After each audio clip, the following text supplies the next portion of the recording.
mursalin sayyidina Muhammad wa ala alihi wa ashabihi ajma'in amma ba'd.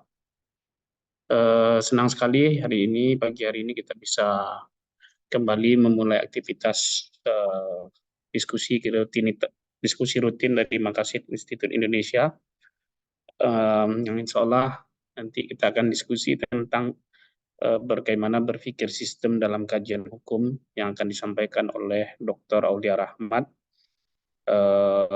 Saya izin memperkenalkan diri, saya Dr. Aulia Rahman, Eksekutif Direktur Makassar Institut Indonesia, yang insya Allah akan memandu diskusi kita pagi hari ini. Untuk selanjutnya kita silakan langsung dari Dr. Aulia Rahman untuk menyampaikan materi yang akan sudah disiapkannya. Dr. Aulia Rahmat saat ini adalah dosen di UIN Imam Bonjol Padang, Fakultas Syariah dan Hukum UIN Imam Bonjol Padang, dan saat ini menjadi Senior Research Fellow di Makassar Institut Indonesia, sekaligus sebagai editorial team Jurnal of Makassar Contemporary Makassar Studies yang diterbitkan oleh Makassar Institute, dan Sekretaris Program Doktor Ilmu Hukum di UIN Pasca Sarjana UIN Imam Bonjol Padang. Kepada Dr. Aulia Rahmat kita silakan.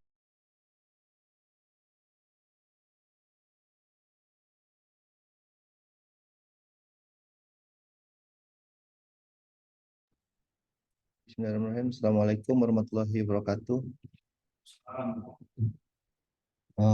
Selamat siang kawan-kawan semua. Semoga dalam keadaan sehat walafiat ya. Saya ucapkan terima kasih kepada Makassar Institut Indonesia telah memberikan kesempatan ini kepada saya untuk berbagi kepada kita bersama. Tema yang dipilihkan ini sebenarnya bukan tema yang sederhana dalam pandangan saya. Karena tema ini nantinya juga akan beririsan dengan beberapa teori yang sudah pernah sebelumnya dipopulerkan oleh Prof. Yasser Auda, terutama buku beliau yang sebelum, yang Revisioning of Islamic Scholarship ini, yang tentang maqasid metodologi dari pendekatan sistem. Nanti akan sedikit beririsan. Dan juga di sini ada banyak senior-senior.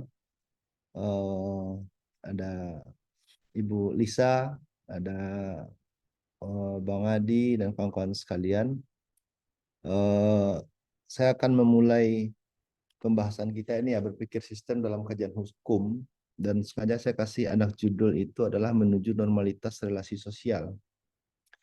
Artinya di sini yang pertama kali harus kita pahami adalah, atau kita sepakati adalah, hari ini kita tidak berbicara definisi hukum dalam makna sempit, atau bukan dalam artian hukum sebagaimana yang didefinisikan oleh kalangan positivistik, apakah itu John Austin ataupun juga apa yang didefinisikan oleh Hans Kelsen. Tapi kita bicara tentang konsep hukum dalam tatanan yang jauh lebih luas, yang dalam hal ini bisa saja hukum itu dimaknai sebagai sebuah keteraturan atau bisa dimaknai sebagai sebuah keajegan di tengah-tengah masyarakat.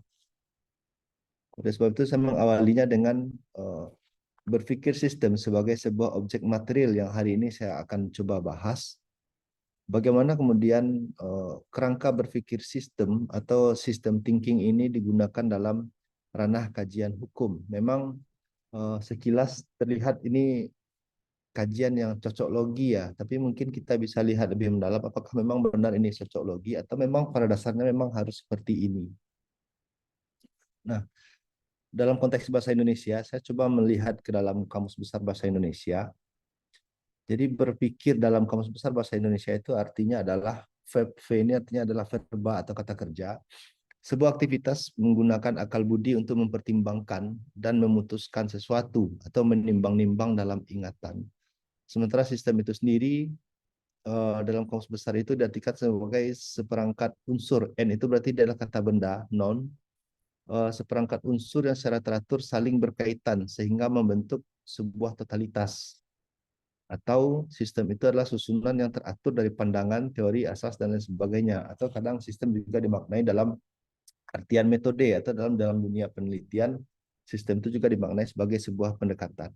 Nah, sementara itu secara terminologi sebenarnya cukup banyak ya definisi yang diberikan oleh para ahli tentang sistem, mulai dari Ludwig von Bentalanffy yang dianggap sebagai bapak sistem, teori sistem umum, hingga yang saat ini berkembang sudah sangat banyak cabang, baik itu di cabang psikologi, di cabang manajemen dan segala macamnya. Tapi di sini saya mengambil dua definisi yang paling sering dikutip.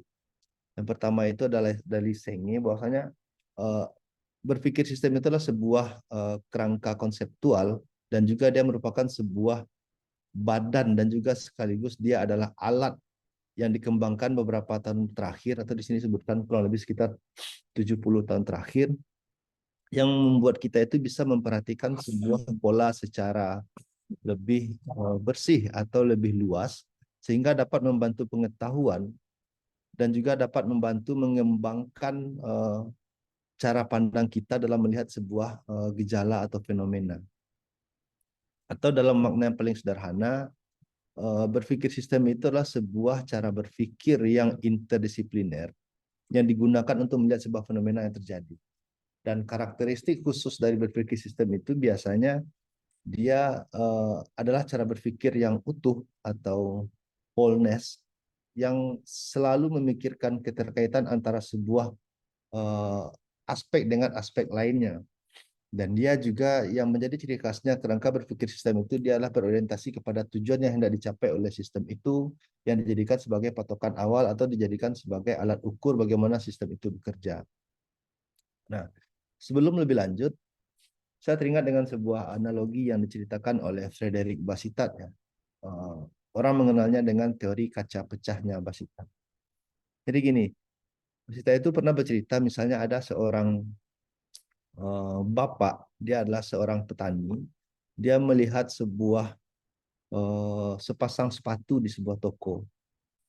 Tanpa sengaja, entah mungkin karena terkejut atau tersandung, ternyata kaca display dari toko sepatu itu ternyata pecah. Nah, ketika pecah, kalau kita beranggapan sederhana, maka penyelesaiannya adalah bapak itu harus mengganti kaca display toko tersebut, kemudian masalahnya selesai. Itu dianggap sebagai salah satu bentuk pemulihan. Tapi bagi Frederick Bastiat ternyata tidak sesederhana itu. Frederick Bastiat itu berpikir bagaimana kalau seandainya kaca itu tidak pecah. Anggaplah kalau untuk konteks hari ini kaca display itu 500 ribuan misalnya. Kalau seandainya kaca display itu tidak pecah, mungkin petani itu dia bisa membelikan sepatu untuk anaknya.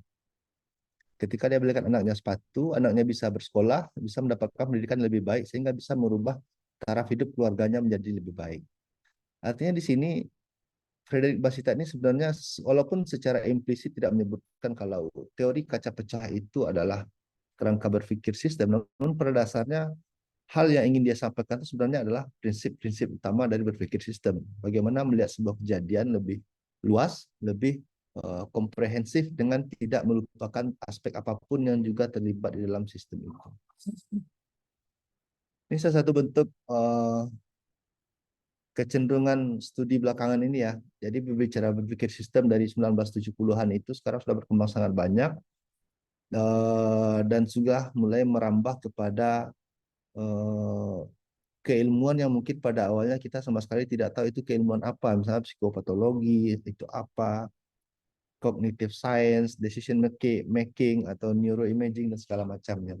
Artinya kerangka berpikir sistem hari ini itu tidak hanya sebatas wacana, tapi juga sudah diterapkan dalam kajian-kajian kontemporer yang tidak dibatasi oleh satu kajian tertentu saja. Seperti yang pada awal sistem thinking ini dibangun oleh para pakar-pakarnya.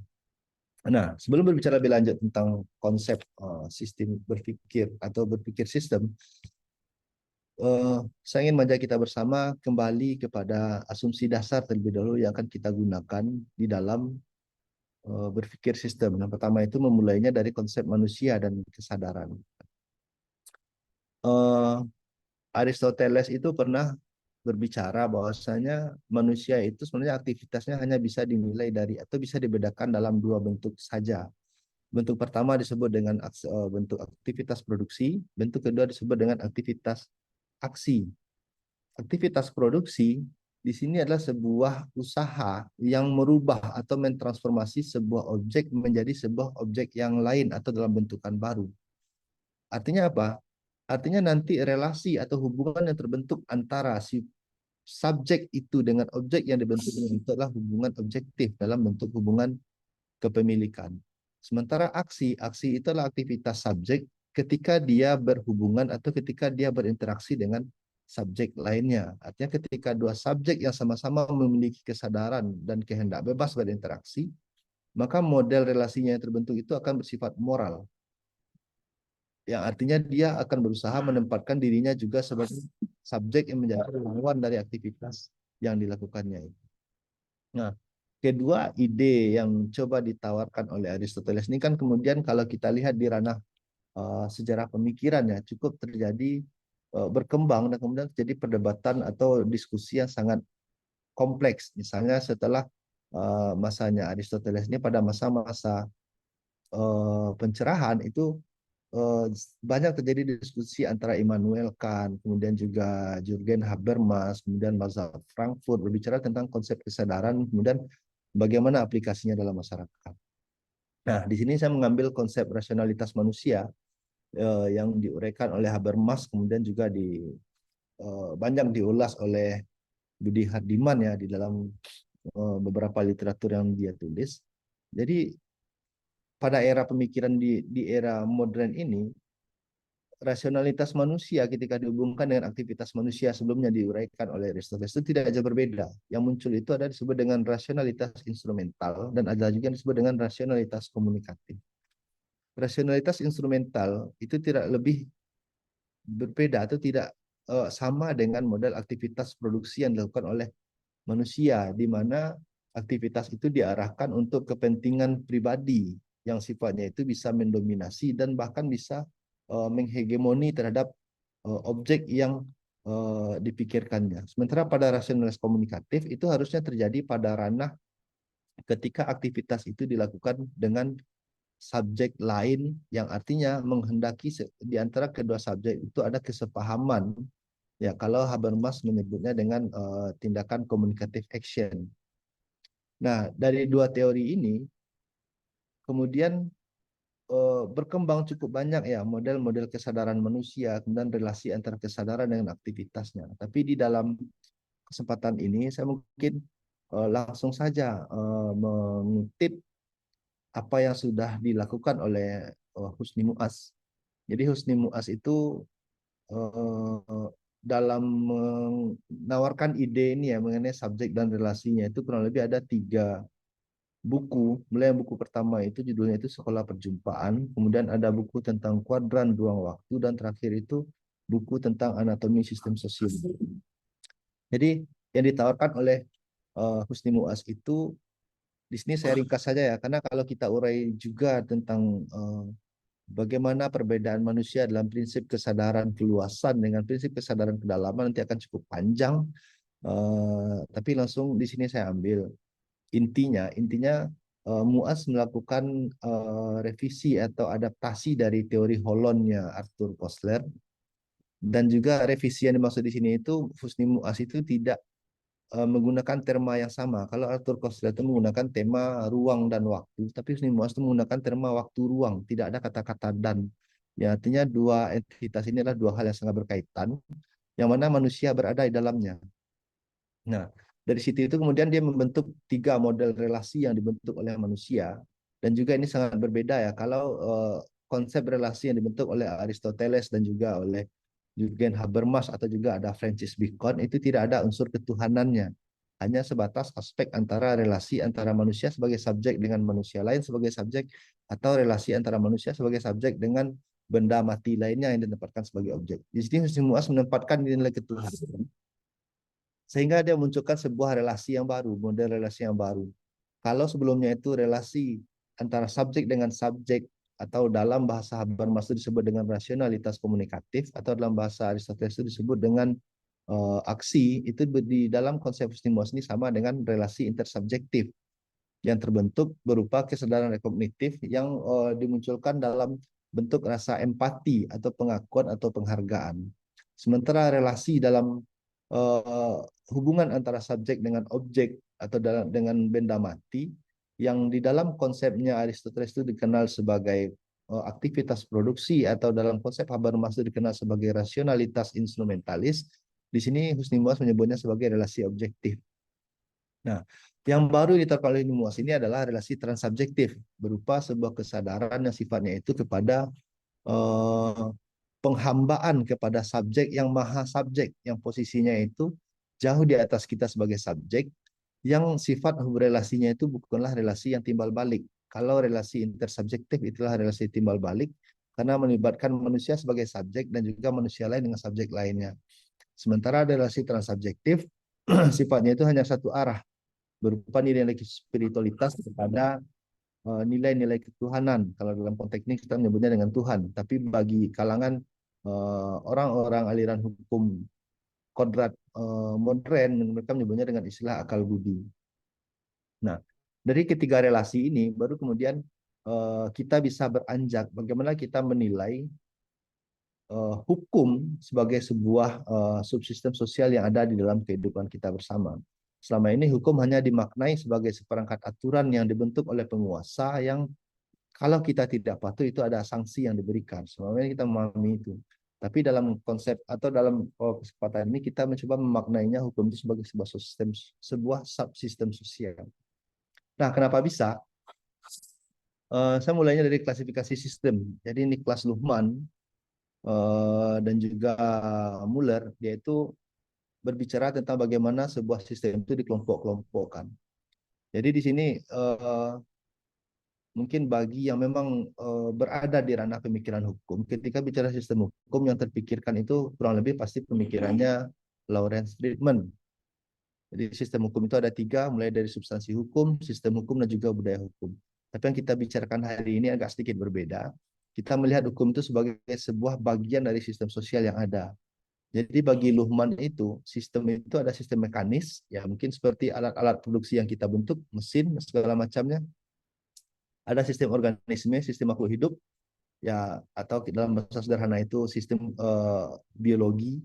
Kemudian ada sistem psikis, dan terakhir itulah sebuah sistem sosial. Subsistem sistem sosial itu nanti ada banyak bentuk juga ya. Ada yang disebut dengan sistem hukum, sistem politik, sistem sains, agama, ekonomi, dan banyak lain model dari subsistem sosial itu sendiri. Nah, untuk memahami sebuah sistem sosial, di sini Husni Muas memberikan beberapa indikator yang bisa dijadikan sebagai alat ukur bagaimana cara melihat sebuah sistem itu bekerja. Jadi kurang lebih di sini ada 6 indikator yang bisa digunakan untuk melihat sebuah sistem sosial.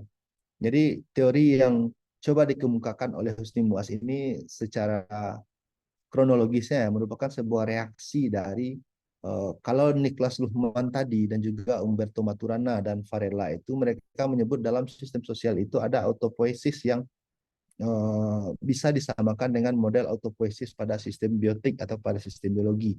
Tapi bagi Husni Muas, sistem sosial kehidupan manusia itu adalah sistem yang berbeda dengan sistem kehidupan biotik, sehingga konsep autopoietik yang ditawarkan oleh Humberto Maturana dan Varela itu tidak sepenuhnya bisa diterima sebagai sebuah bagian dari sistem sosial masyarakat kita saat ini. Nah, yang pertama itu adalah keutuhan. Keutuhan dalam artian sebuah sistem itu tidak bisa dilihat secara parsial, tidak bisa dilihat hanya sebatas dari satu bagian saja.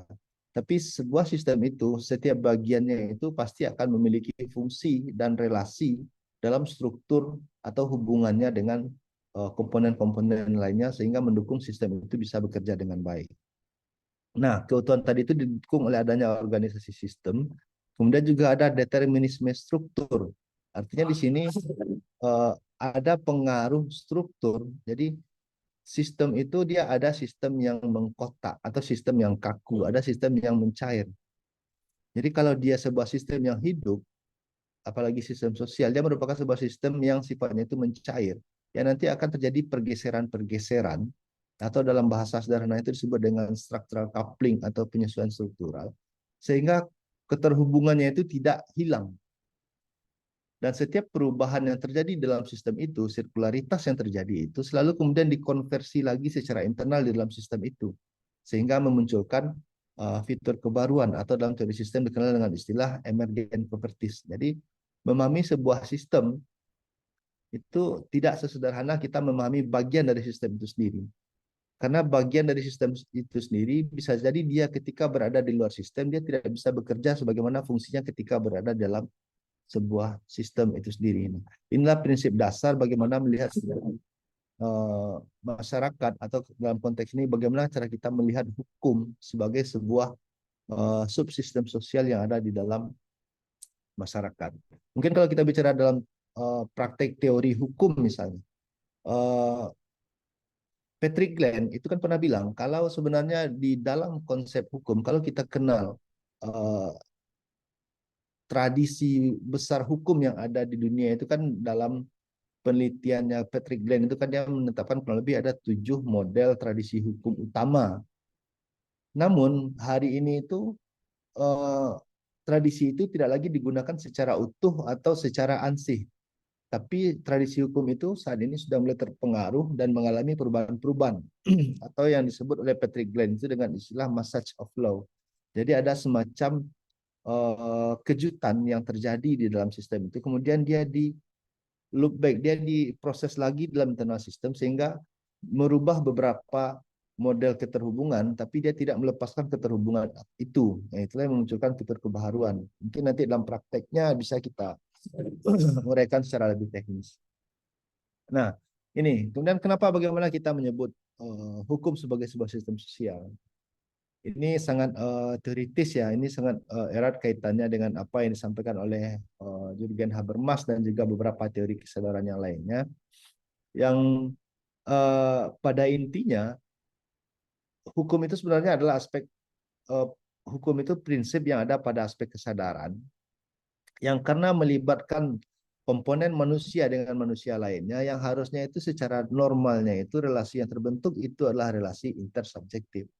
Namun tidak jarang yang terjadi hari ini itu ketika kita bicara masalah hukum, yang terjadi itu adalah relasi objektif di mana negara sebagai validitas tunggal mengklaim norma, menetapkan diri sebagai subjek, dan terkadang menetapkan masyarakat itu juga sebagai objek dari hukum itu sendiri, sehingga tidak jarang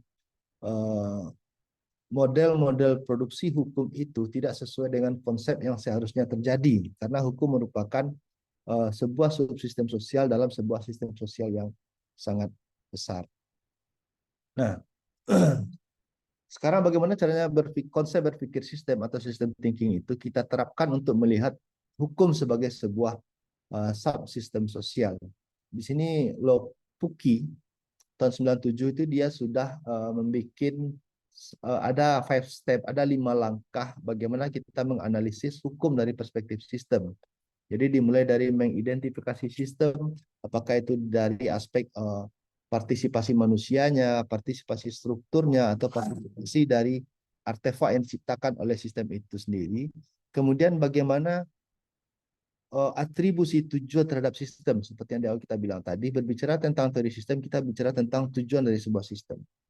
Nah, upaya pencapaian tujuan sistem itu nanti akan tergambar dalam struktur dan fungsi sistem. Artinya struktur itu dia akan bicara tentang bagaimana komponen-komponen itu saling berhubungan.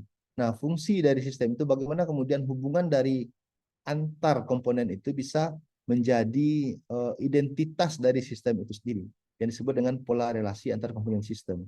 Yang pada akhirnya untuk menguji sebuah kajian hukum dari perspektif sistem itu bisa menguji inkonsistensi antara tujuan dengan fungsi sistem. Ini nanti ini mungkin sebagai sebuah gambaran besar, gambaran awal. Nanti mungkin untuk teknisnya bisa kita temukan di sini. Jadi salah satu kecenderungan dalam penelitian hukum hari ini adalah penggunaan pendekatan sosiolegal. Jadi dia bukan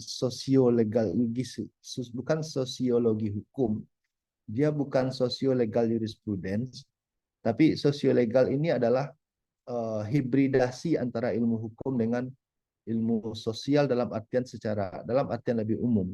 Artinya di sini untuk keperluan ilmu hukum diperlukan cara pandang atau metode atau alat yang disediakan oleh ilmu-ilmu sosial lainnya.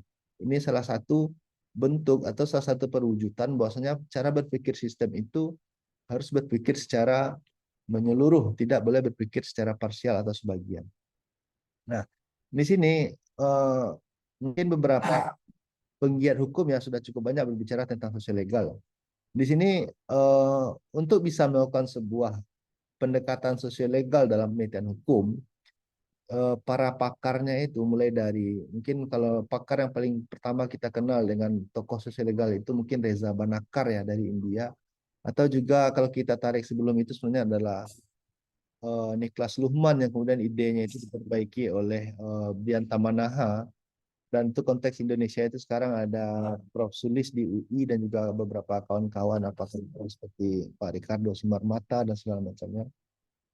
Mengandaikan 4 konsep dasar ini sebagai eh, asumsi dasar yang harus kita gunakan ketika melakukan penelitian hukum. Yang pertama itulah konsep negara hukum.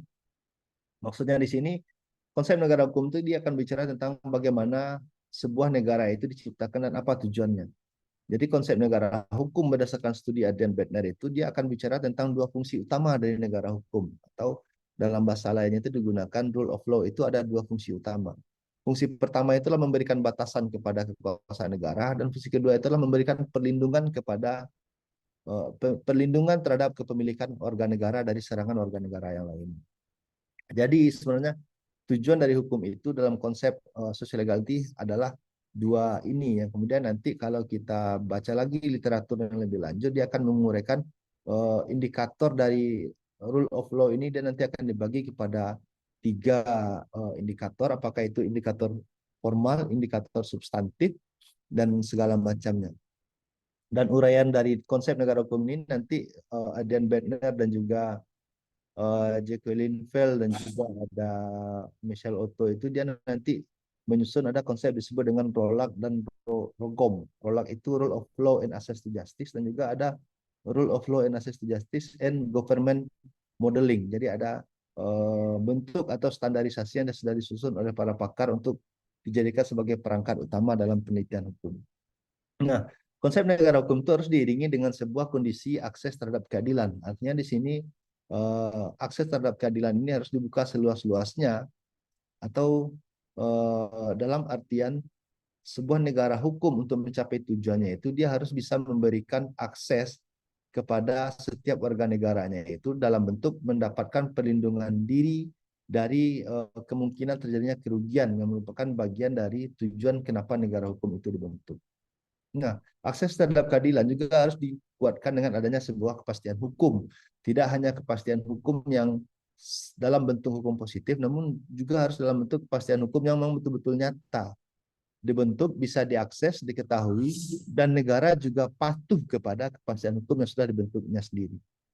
Nah, dan terakhir, sebuah kondisi yang bisa memungkinkan ketiga konsep tadi itu terjadi adalah ketika kita bisa mengakui adanya perbedaan atau pluralisme hukum yang ada di dalam konteks masyarakat kita hari ini.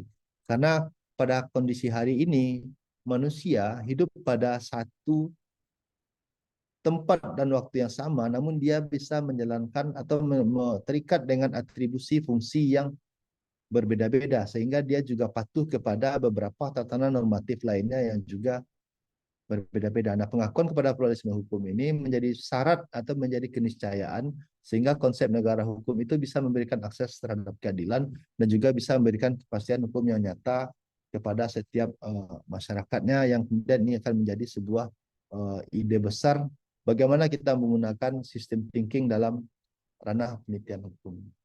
Mungkin untuk sebatas pemantik saya cukupkan demikian. Saya kembalikan kepada moderator. Silakan kembali kepada moderator. Terima kasih. Assalamualaikum warahmatullahi wabarakatuh. Waalaikumsalam warahmatullahi wabarakatuh. Terima kasih Dr. Aulia Rahmat sudah memaparkan bagaimana berpikir sistem dalam kajian hukum. Ini suatu aspek ya, suatu perspektif yang sangat penting sekali dalam konteks hari ini, di mana kecenderungan positivisme hukum semakin menguat dan ada kecenderungan upaya keluar dengan tawaran-tawaran seperti sosiolegal ataupun pragmatisme hukum ataupun realis dari Richard Posner, Brian Z. Tamanaha. Nah, dari konteks demikian tentu perlu kita mendiskusikannya lebih lanjut bagaimana sistem thinking ini bisa bekerja dalam analisis hukum yang katakanlah seperti hari ini sedang bisa kita lihat banyak sekali fenomena-fenomena hukum yang perlu pemahaman yang utuh untuk mendapatkan sesuatu yang tadi disampaikan oleh Dr. Aulia, kepastian akses terhadap keadilan. Nah, ini menjadi isu penting. Nah, silakan Bapak Ibu untuk memulai diskusi, mengajukan pertanyaan, boleh raise hand, boleh melalui chat.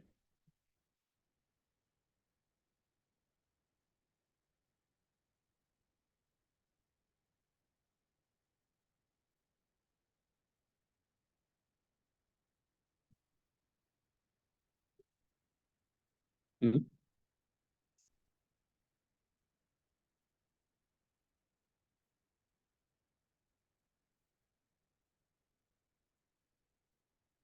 Mungkin mengawali diskusi, barangkali saya ingin berdiskusi sedikit ya.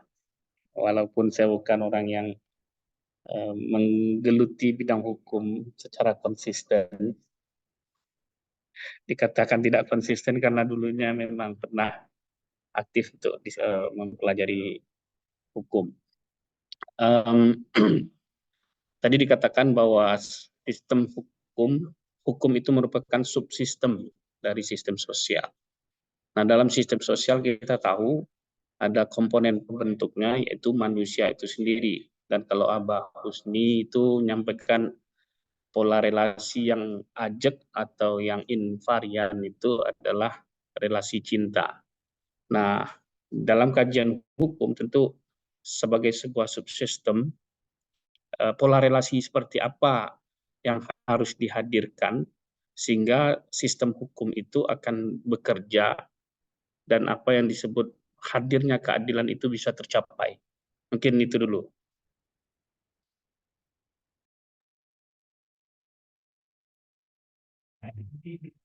Oke, terima kasih banyak Pak Adi. Ini sebenarnya saya banyak belajar dari sistem ini dari beliau ini sebenarnya.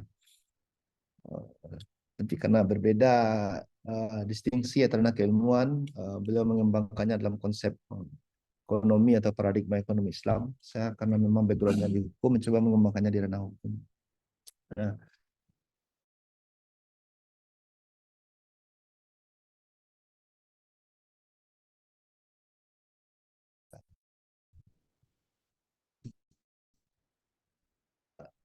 seperti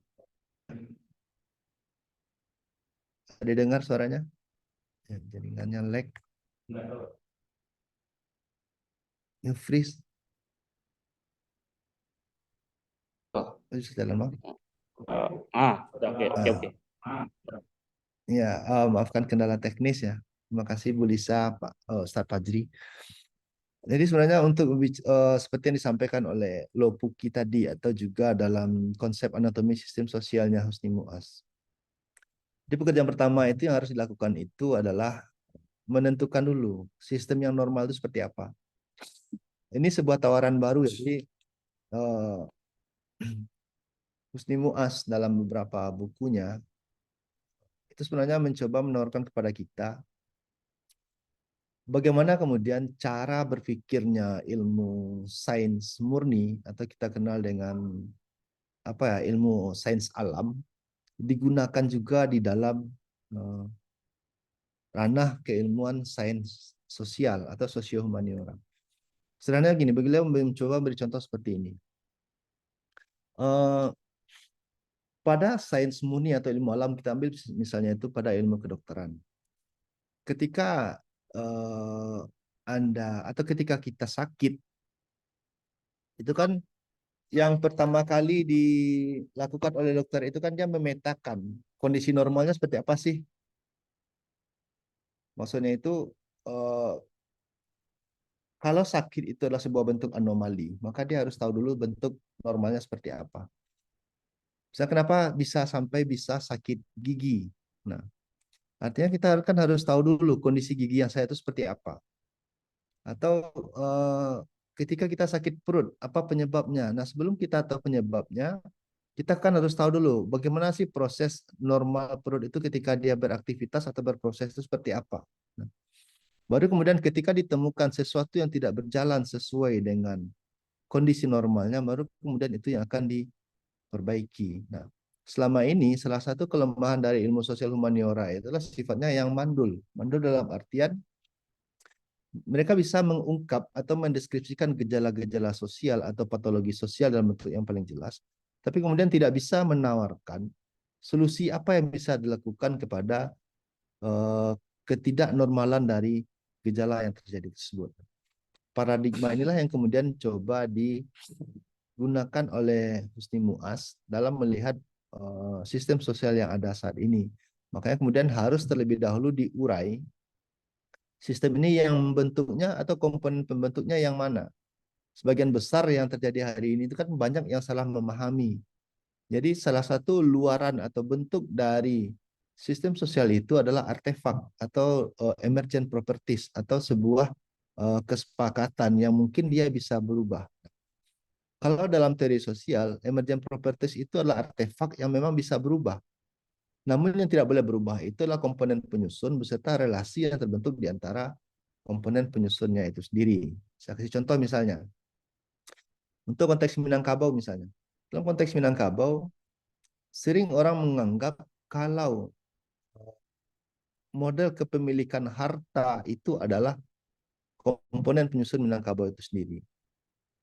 Sehingga ketika terjadi sedikit perubahan, kita sering orang atau banyak pihak yang kemudian menyatakan, oh ini ada sebuah kondisi yang tidak normal dan segala macam.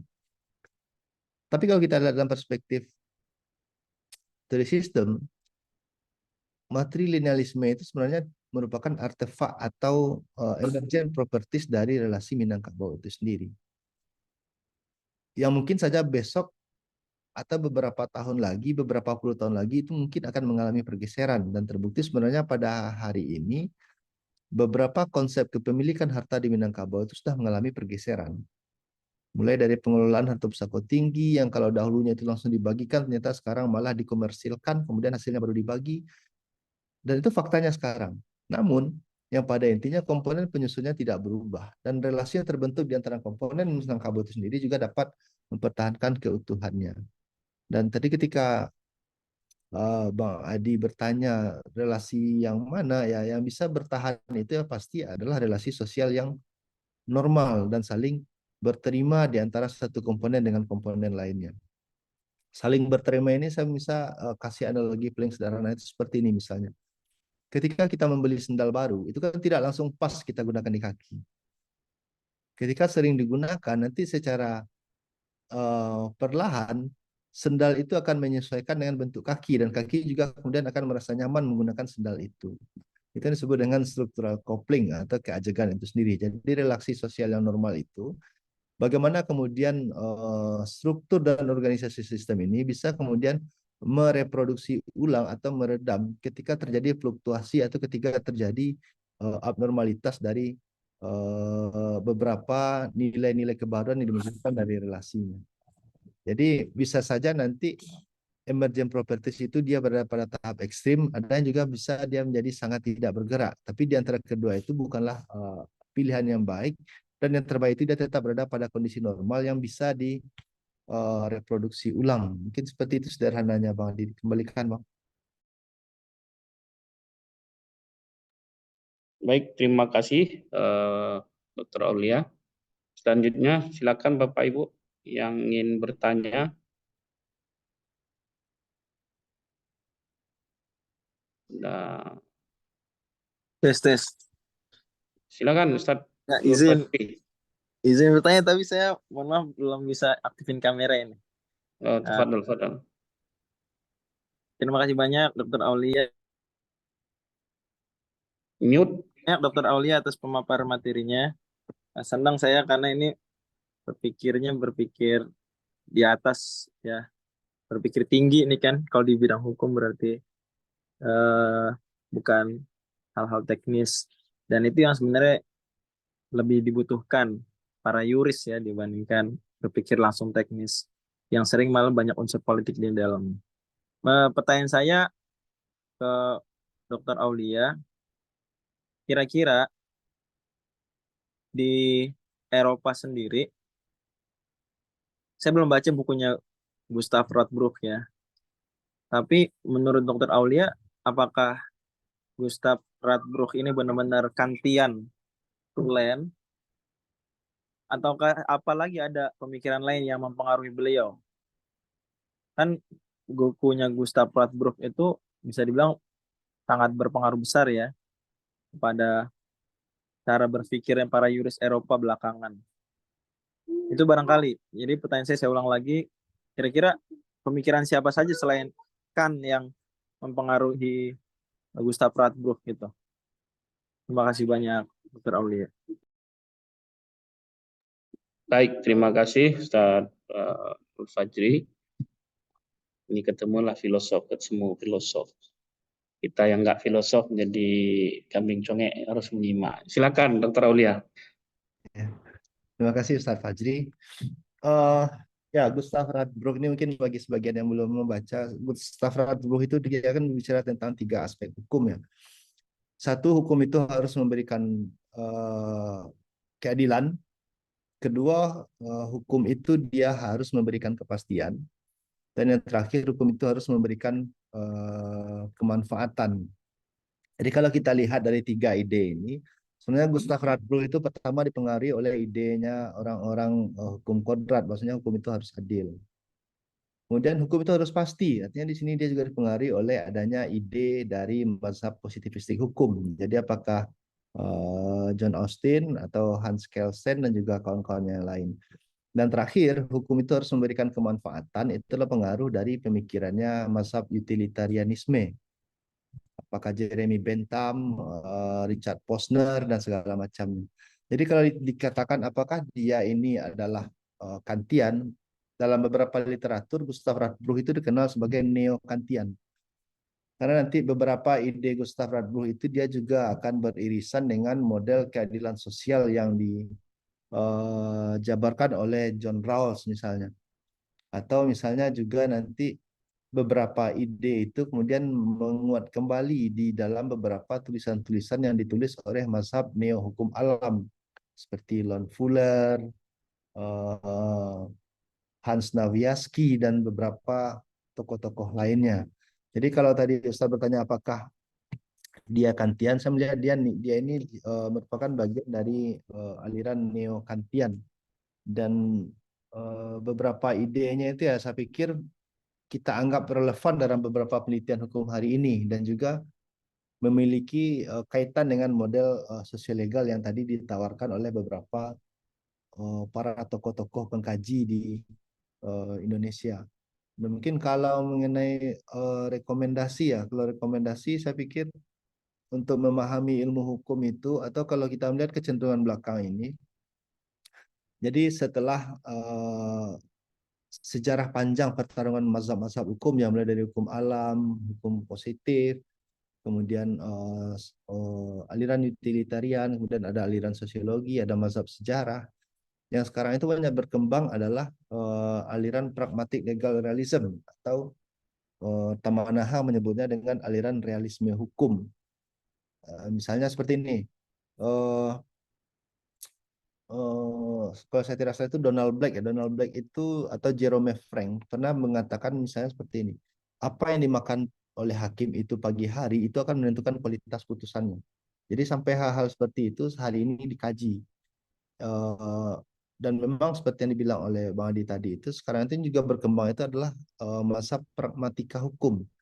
Beberapa nilai-nilai yang awalnya itu dianggap sebagai nilai luhur yang diperdebatkan oleh aliran mazhab hukum alam yang rasional, yang irasional, ataupun yang sekarang ini diasosiasikan dengan mazhab hukum alam yang moralitas, itu kemudian membutuhkan rencana aksi, bagaimana kemudian nilai-nilai itu bisa diterapkan dengan juga tidak melupakan konteks sosiologi, konteks sosial, ekonomi, politik dan segala macamnya pada hari ini. Jadi kalau berbicara untuk bacaan lanjutan ya, bukan atau mungkin untuk sebagai pengayaan, selain Gustav Radbruch, saya pikir teori Grundnorm Stufenbaunormnya Hans Kelsen juga kemudian menarik ya. Seperti beberapa catatan, misalnya dari catatan Prof. Jimli ataupun dari Prof. Siddhartha, itu ternyata banyak pakar hukum itu yang tidak membaca teori Hans Kelsen itu secara utuh, sehingga mereka mengalami masalah atau mereka mengalami semacam bias ketika menafsirkan hukum positif itu sendiri, apakah bicara tentang norma mayor atau norma utama, norma primer, kemudian norma sekunder dan segala macamnya. Mungkin di situ mungkin yang bisa saya respon, Ustaz Fajri. Saya Ya, kembalikan. ya. Boleh satu lagi nggak selain Gustav Lanjut, Radbruch dan silakan, Hans silakan. Kelsen? Satu lagi, maksud saya satu lagi rekomendasi. Kira-kira ini dua kan nama jelas ya, sangat sering disebut. Nah, kira-kira siapa pembentuknya lagi tuh? Pola pikir yuris-yuris Eropa modern tuh selain dua sosok tadi. Tapi terima kasih yang soal pertanyaan pertama tadi ya. Terima kasih banyak, itu memberikan pencerahan yang luar biasa buat saya nih yang masih pemula. Terima kasih Ustaz. Kalau bicara nama hari ini itu, kalau dari pembacaan saya ya, salah satu yang paling berpengaruh hari itu, kalau untuk konten, berbicara tentang konten ide, itu yang paling banyak dibahas sekarang itu adalah Hans Nawiaski misalnya. Atau juga, saya juga lupa nama, dia bicara tentang Lon Fuller dan juga Hans Nawiaski, dari mazhab moralitas hukum.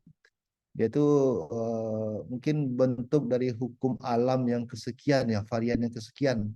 Jadi kalau kita kenal Aristoteles, Plato itu dia adalah hukum kodrat murni yang sumber hukumnya itu akal budi. Kemudian ada aliran yang irasional dari ranah agama. Kemudian ada di abad pertengahan ya mungkin beberapa buku kayak Lon Fuller, atau juga Hans Nawiaski, atau juga mungkin kalau untuk sifatnya yang lebih praktis itu mungkin beberapa buku yang ditulis oleh Donald Black atau juga Jerome Frank, karena dia itu adalah juris atau hakim yang memang juga akademisi hukum yang ada di Amerika. Namun juga yang harus kita ingat Ustadz, model keilmuan model struktur hukum di Amerika itu cukup berbeda dengan di Indonesia. Jadi mungkin ada beberapa hal yang mungkin tidak sepenuhnya bisa diakomodir untuk bisa diterapkan di Amerika.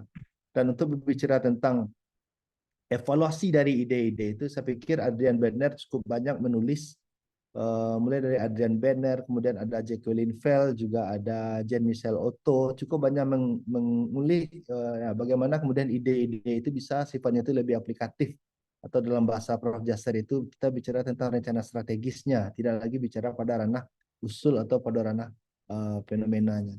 Mungkin itu saya kembalikan pada moderator. Baik, terima kasih Ya, terima kasih banyak Dokter Aulia. Aulia. Insya Allah, Ya. mantap. Sama-sama Ustaz. Ya, silakan Bapak Ibu yang lain yang ingin menambahkan atau bertanya.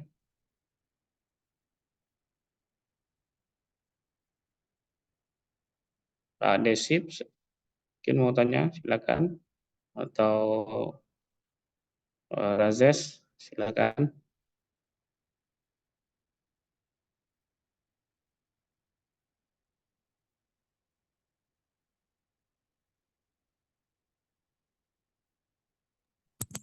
Halo, Assalamualaikum. Waalaikumsalam. Warahmatullahi wabarakatuh. Izin Bang Adi dan juga Bapak Dr. Aulia, terima kasih. Ini merupakan pengetahuan baru bagi saya terkait dengan berpikir sistem hukum gitu ya. Karena yang saya pelajari selama ini mungkin bagian dasar-dasar kalau mendengar tadi apa yang dijelaskan oleh Bapak Dr. Aulia. Izinkan dalam kesempatan ini saya untuk bertanya Bapak Moderator dan juga Bapak Dr. Aulia. eh mungkin karena saya tidak membaca terlalu jauh terkait apa yang dibicarakan oleh Pak Dr. Aulia tadi, saya mungkin memulainya begini. Kalau berpikir sistem hukum, biasanya yang dijelaskan itu salah satu tokohnya itu kan Lauren M. Friedman gitu ya. Ada di sana substansi hukum, ada struktur hukum, dan ada budaya hukum. Jadi kalau melihat bagaimana sistem hukum itu bekerja, salah satu tokoh yang paling sering yang saya dengar itu ya Lauren M. Friedman itu, seperti itu. Nah, saya ingin bertanya, apa kira-kira perbedaan cara berpikir sistem hukum yang telah dijelaskan tadi oleh Bapak Dr. Aulia dengan kerangka kerja seperti yang saya katakan tadi, seperti itu? Atau Lauren M. Friedman ini bahagian dari bentuk cara berpikir sistem hukum itu sendiri gitu? Kalau pengalaman saya kuliah di Fakultas Hukum, karena di Fakultas Hukum yang dikembangkan tempat saya kuliah dominan positivis hukum, itu sangat berbeda sekali dengan cara berpikir sistem hukum yang seperti yang dijelaskan Pak Dr. Aulia tadi. Dengan demikian, pertanyaan saya, apa kira-kira perbedaan mendasar gitu dengan berpikir sistem hukum tadi itu dengan Lauren M. Friedman itu? Atau jangan-jangan Lauren M. Friedman ini bahagian dari bentuk bekerjanya sistem hukum itu? Terima kasih Pak Moderator dan juga Pak Dr. Aulia. Ya, terima kasih Desip. Silakan Pak Aulia. Ya, terima kasih Pak Desip. Ya, Lawrence L. Friedman itu dia sebenarnya juga tidak menyebut itu sebagai sebuah sistem hukum ya. Dalam tulisan aslinya itu saya masih ingat betul itu ditulisnya di jurnal Principal Matters for Law kalau saya tidak salah tulisan jurnalnya. Kan ada 3, mulai dari substansi hukum, ada struktur hukum, kemudian ada budaya hukum. Jadi masalah ide, sebenarnya ide dari Friedman itu kalau dia sangat mirip ya dengan idenya Brian Tamanaha dari mazhab realistic of law, hukum realisme hukum. Tapi bedanya kalau bagi Friedman sistem hukum itu dimulai dengan membentuk struktur hukum. Jadi ketika dalam sebuah kondisi masyarakat, masyarakat itu kemudian akan memilih siapa yang akan menjadi ketuanya, memilih siapa yang akan menjadi wakilnya. Kemudian struktur hukum itu akan membentuk substansi hukum. Apakah itu undang-undang, produk hukum, produk kebijakan, dan segala macamnya. Yang pada akhirnya struktur hukum dan substansi hukum ini akan melahirkan sebuah budaya hukum di dalam masyarakat. Itu dalam idenya Lawrence Friedman. Nah, sementara di Brian Tamanaha agak sedikit dibalik. Jadi yang pertama kali bekerja itu bagi Brian Tamanaha itu adalah budaya hukumnya dulu. Budaya hukum dari masyarakat itu kemudian akan membentuk struktur hukum, dan struktur hukum kemudian akan membentuk substansi hukum itu sendiri. Jadi sebenarnya ini kita bukan dalam tujuan untuk menguji ya mana yang lebih dahulu ayam daripada telur. Jadi bukan tujuan untuk menguji itu, tapi bicara tentang irisan idenya. Nah, berhubungan dengan yang kita bahas hari ini, sistem thinking atau berpikir sistem. Sebenarnya berpikir sistem. Jadi kalau kita lihat dari sejarah, jadi dari sebuah systematic literature review yang saya baca beberapa hari lalu, sistem thinking atau metode berpikir sistem ini kan baru berkembang di 1970-an, tahun yang sama di mana Friedman juga melahirkan teori pendapatnya tentang teori sistem hukum itu sendiri. Nah, saya pikir mungkin ada pengaruh dari kecenderungan para pakar yang terjadi ketika itu. Jadi kalau kita lihat sejarahnya itu sistem thinking itu pada awalnya berkembang pada ranah keilmuan manajemen organisasi. Berkembang di sana sistem thinking kemudian berubah menjadi sistem dinamis, berkembang terus sampai masuk ke ranah hukum itu pada tahun 1990-an baru mulai beberapa penelitian hukum berbicara tentang bagaimana sistem thinking ini diterapkan di dalam penelitian hukum, meskipun secara implisit tidak terlihat, tapi dari pembacaan terlihat sebenarnya ide yang ditawarkan itu adalah sistem thinking dalam ranah hukum. Seperti yang saya kutip tadi itu adalah model yang ditawarkan oleh Lin Lopuki tadi tahun 1997. Nah, perbedaan mendasarnya adalah mungkin kalau dalam beberapa konsep seperti Lawrence Friedman berbicara tentang sistem hukum, dia bicara tentang bagaimana sistem hukum itu bekerja dengan melibatkan substansi, melibatkan struktur dan juga budaya hukum. Tapi berpikir sistem dalam ranah hukum, dia berada pada posisi yang menempatkan hukum itu sendiri sebagai sebuah subsistem yang nanti akan memiliki relasi, apakah hubungan yang saling mempengaruhi, apakah itu hegemoni, apakah itu resistensi dan segala macamnya dengan beberapa subsistem yang lainnya. Misalnya, kalau Friedman dia bicara sistem hukum, dia bicara struktur hukum, bicara tentang substansi hukum, dan dia berbicara juga tentang budaya hukum.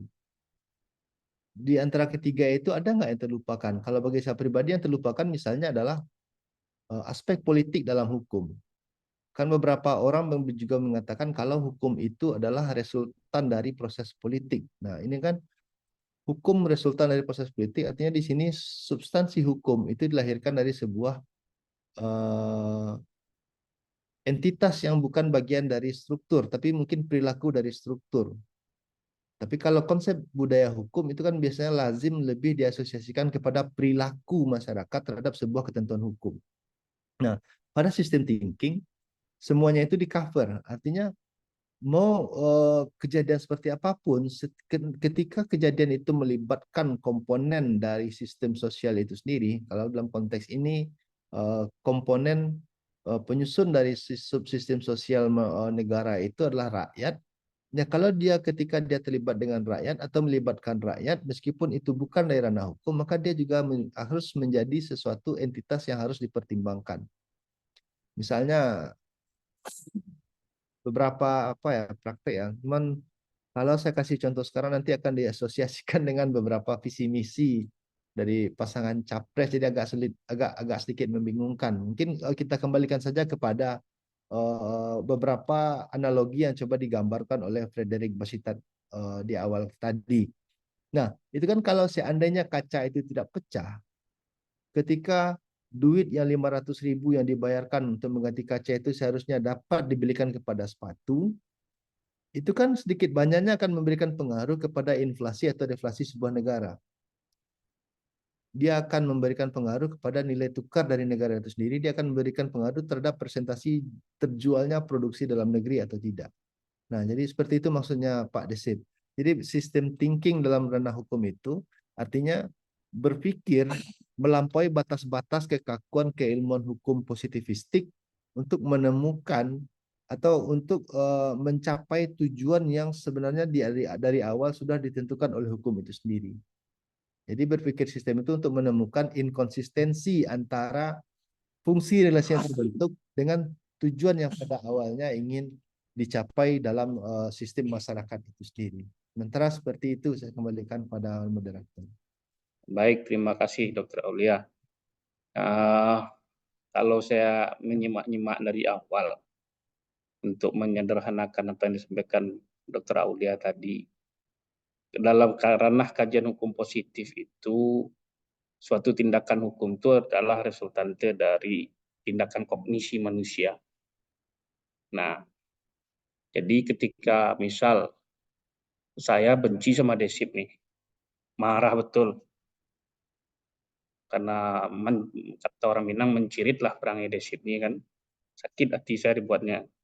Terus saya berkendara dalam keadaan marah, emosi, tanpa disengaja tertabraklah Desip oleh saya. Nah, dalam kacamata hukum positif, maka saya harus dihukum. Bisa jadi saya akan dianggap pembunuhan berencana, karena ada peristiwa membenci Desip.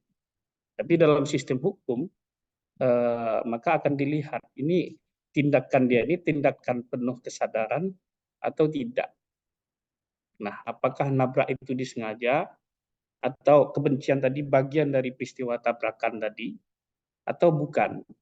Nah, sistem hukum ingin melampaui dari kacamata positivistik bahwa peristiwa tabrak tidak sengaja itu seringkali dihubung-hubungkan dengan relasi sosial yang lainnya. Padahal dia nggak sengaja, kebetulan aja nih, karena lagi emosi, sedang tidak enak, ketabraklah orang, pas dilihat orangnya rupanya desip, matilah kau, saya bilang kan. Nah, dalam sistem kacamata positif itu karena yang dilihat adalah peristiwa kognisi, maka dia dianggap sebagai pembunuhan berencana. Tapi kalau dalam kacamata sistem hukum, maka akan dilihat lebih jauh lagi bahwa ada hal yang melatarinya, bahwa tindakan itu bukanlah tindakan yang dilakukan secara sadar seperti itu. Oke, silakan Bapak Ibu yang lain. Atau salah yang saya sampaikan ini, Dr. Aulia, silakan dikoreksi. Sedikit sudah sangat pas ya.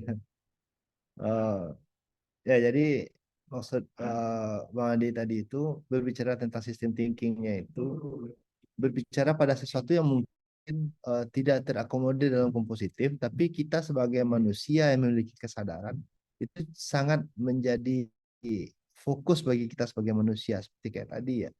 Niatnya nggak ada kan, mens rea kalau dalam konsep pidana itu kan sebenarnya tidak bisa diukur ya, alat ukur yang digunakan hanya tindakan pra kejadian, misalnya kayak cerita Desip tadi itu dia sudah benci, dia punya masalah, kemudian tiba-tiba dia ambil motor, itu kan sangat terkesan itu memenuhi apa ya, memenuhi delik untuk pembunuhan berencana, padahal sebenarnya tidak, hanya karena memang mungkin karena faktor kebetulan dan segala macam.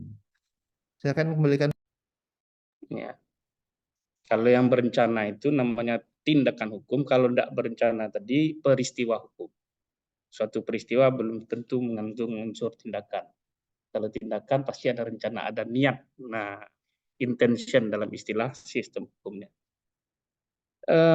Silakan Bapak Ibu, kalau tidak Terima kita, kasih Pak Dr. Aulia dan Bang Adi. ya, kalau cukup kita cukupkan ya, karena mengingat hari Jumat hari ini. Apakah masih ada yang mau didiskusikan? Disilakan.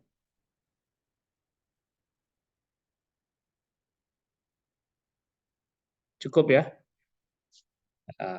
Kalau cukup saya beri apresiasi yang tinggi-tingginya pada Dr. Aulia Rahmat sudah membentangkan materi yang cukup berat di hari Jumat yang penuh kecerahan ini. Semoga cerahnya Jumat tidak terhalangi oleh keruwetan berpikir kita. Karena sesungguhnya berpikir sistem memudahkan kita untuk melihat segala sesuatu. Terima kasih, mudah-mudahan bermanfaat untuk kita semua. Semoga berkah ilmu membawa kemakmuran untuk alam semesta. Bila taufik wal hidayah. Assalamualaikum warahmatullahi wabarakatuh. Waalaikumsalam warahmatullahi wabarakatuh. Waalaikumsalam.